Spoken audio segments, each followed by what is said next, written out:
Unmanned aviation, better known as drones. Some see it as a peek into the future. Right, others, though, say that it's an intrusive glimpse into your personal life. Tonight, WLWT News 5's Brian Hamrick investigates the high-tech debate.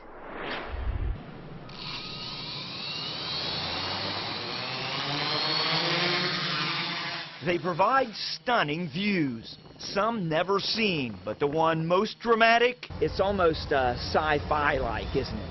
Is the perspective they provide of the future. From here to flying saucers, the distance is very small.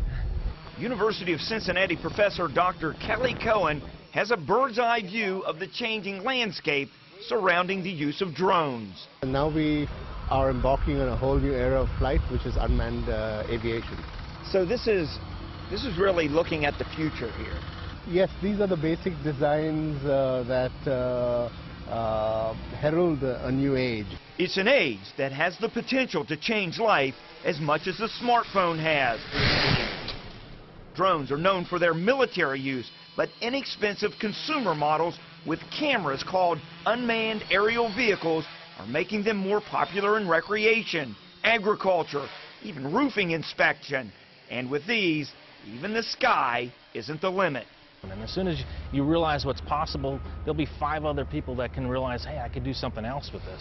The UC team is studying how drones can be used in firefighting and pushing technology to allow them to fly, even if some rotors stop working. I see it as saving lives. Larry Bennett is head of fire science at UC. He says drones can fly into dangerous hazmat situations or, with thermal imaging, can spot victims in burning buildings. I think we're going to quickly go from training to actual field application. But there are no approved uses for firefighters or police or any other commercial use right now. The holdup is the FAA. It's trying to come up with rules to regulate drone use. The major issue here is the invasion of privacy and the rights to privacy. Diane St. Onge is a Kentucky state rep. She's already put legislation forward to regulate drone use, especially for how police can use them. And I am not one for over-regulation by any means, but in this case, when you have this new technology, we need to have something proactive. We don't want to be reactive, as we often are. Right now, recreational use is allowed under certain restrictions.